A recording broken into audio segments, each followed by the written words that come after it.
आज के इस वीडियो में हम लोग पढ़ेंगे कि किसी सीधे धारावाही चालक के कारण चुंबकीय क्षेत्र की जो बल रेखाएं हैं किस तरह से निरूपित करते हैं या किस रूप का होता है।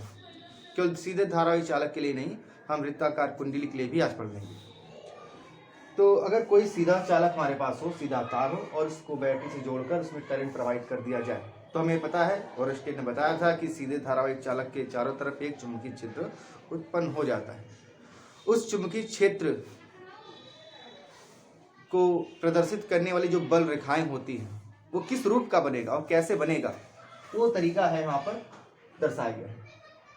तो अगर हम इस चुंबकीय बल रेखाओं को वास्तव में प्रदर्शित करना चाहते हैं प्रयोगशाला में जाकर, तो तरीका क्या है। चुंबकीय सुई, एक प्लेन पेपर लिया गया, बीच में होल करके तार को आर पार कर दिया गया और यहाँ से इसको बैटरी से जोड़ दिया गया।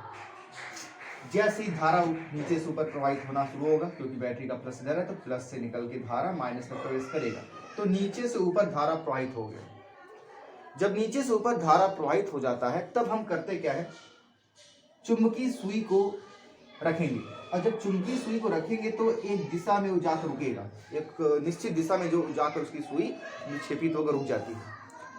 अब हुआ क्या, उन सभी दिशाओं को अगर जोड़ते हैं, ऐसे सभी दिशाओं को जोड़ें तो एक वृत्ताकार रेखा प्राप्त हमें हो जाएगी। यही कहलाती है चुंबकीय बल रेखाएं। तो चित्र में ऐसी बहुत सारी बल रेखाएं प्रदर्शित किया गया है। अब इन बल रेखाओं को प्रदर्शित तो किया गया, किस रूप का है दिखाई दे रहा होगा कि बहुत सारे वृत्त हैं। इसको कहेंगे संकेंद्रीय वृत्ताकार बल रेखाएं, यानी सभी वृत्तों का केंद्र एक ही है और अलग अलग त्रिज्याओं के बहुत सारे संकेंद्रीय वृत्ताकार बल रेखाएं प्राप्त होती है। तो वृत्ताकार बल रेखाएं प्राप्त हुई हैं। अब उनकी दिशा क्या होगी। दिशा के लिए सबसे आसान नियम है दाएं हाथ के अंगूठे का नियम। इस नियम के अनुसार दाएं हाथ के अंगूठे को ऊपर की तरफ करेंगे और उस दिशा में करेंगे जिधर धारा प्रवाहित हो। तो धारा अगर नीचे से ऊपर जा रहा है तो अंगूठा ऊपर कर दिया गया और फिंगर, अंगुली जिस दिशा मुड़ेगी, मोड़ की जो दिशा होगी, घुमाव की जो दिशा होगी, वही दिशा हो जाती है चुंबकीय बल रेखाओं की दिशा के लिए। तो ये चुंबकीय बल रेखाओं की दिशा जो है इस तरह से कुछ आ रही है। अगर ये तार नीचे हो जाता तो हम ऐसे कर देते, करंट अगर नीचे होता तो ऐसे करते, तो बल रेखाओं की दिशा उल्टा हो जाता। तो बल रेखाओं की दिशा को निरूपित करने के लिए दाएं हाथ के अंगूठे का नियम का प्रयोग सदैव किया जाए, सबसे आसान लगता है। दूसरी चीज कि ये चुंबकीय क्षेत्र बल रेखाएं तो हो गई, चुंबकीय क्षेत्र किस रूप का होगा, बहुत ही तेज होगा, तगड़ा होगा या बहुत कमजोर होगा, वो किस बात पे निर्भर करता है। तो केवल एक बात पे निर्भर करता है कि ये जो धारावाही चालक है इसके अंदर प्रवाहित धारा का मान क्या है। धारा का मान जितना प्रबल होगा चुंबकीय क्षेत्र की तीव्रता उतनी अधिक होगी। धारा का मान अगर क्षीण है, दुर्बल है, तो चुंबकीय क्षेत्र का मान भी बहुत ही क्षीण या कम होता है।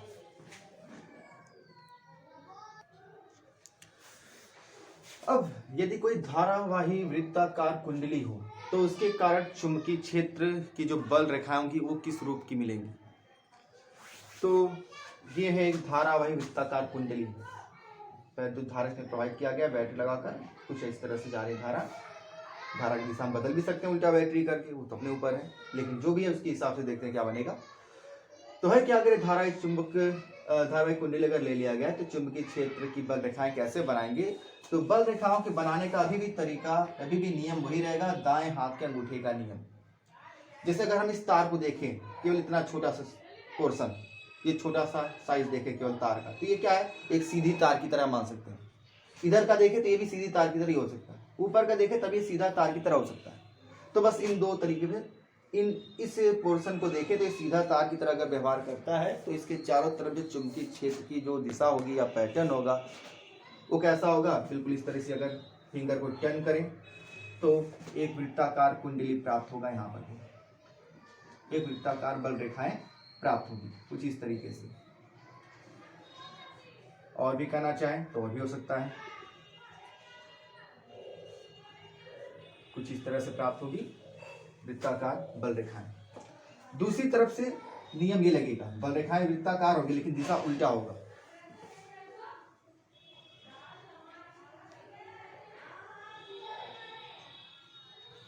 तो बल रेखाओं की दिशा केवल उल्टा होगा।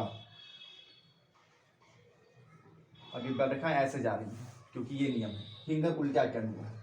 तो ऐसे बहुत सारी बल रेखाएं प्राप्त होंगी और ये बल रेखाएं आपस में कटती नहीं है, तो अंदर की तरफ की जो बल रेखाएं होंगी वो काफी क्या होंगी, क्लोज होंगी कुछ इस तरीके से, और बाहर ये फैलने लगती है, ओवल होने लगती है।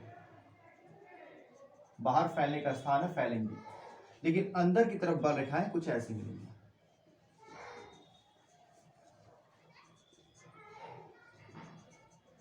दिशा वही रहेगा।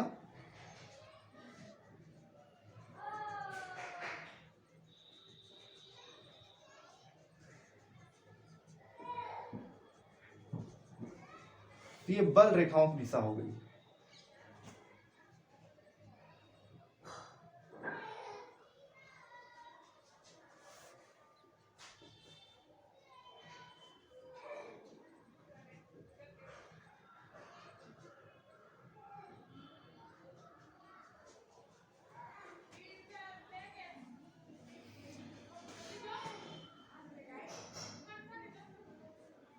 तो ये सभी बल रेखाओं की दिशा हो जाएगी। तो किसी वृत्ताकार कुंडली के कारण जो बल रेखाएं होती हैं उनका जो चित्र है, जो उनका स्वरूप होगा कुछ ऐसा होगा। दाएं हाथ के अंगूठे के नियमानुसार हम किसी भी दो भाग पर, आमने सामने दो भागों पर अगर ये दिखाते हैं तो वृत्ताकार कुंडली ही तो मिलती है, लेकिन चूंकि वृत्ताकार कुंडली बढ़ती है तो ये आपस में कहीं यहाँ पे टकरा सकती है। तो ऐसा होता नहीं, हम जानते हैं चुंबकीय बल रेखाएं आपस में टकराती नहीं। जब नहीं टकरा सकती है तो होता क्या, इधर की बल रेखाएं काफी संकीर्ण हो जाती हैं, क्लोज हो जाती हैं, पास पास हो जाती हैं, इधर की तरफ फैलने लगती है। तो इसलिए वृत्त न बन के थोड़ा सा अंडाकार मॉडल बनना स्टार्ट हो जाता है। ये होता है किसी धारावाही कुंडली के कारण चुंबकीय क्षेत्र की बल रेखाएं। तो दो तरह से बल रेखाएं चित्र बनाने के लिए एग्जाम में पूछा जाता है कक्षा 10 के लिए। सीधे धारावाही चालक तार के लिए बल रेखाओं का पैटर्न या चित्र कैसा बनता है, और दूसरा जो अगर कोई धारावाही कुंडली है तो उसके चारों तरफ का पैटर्न किस रूप का बनता है।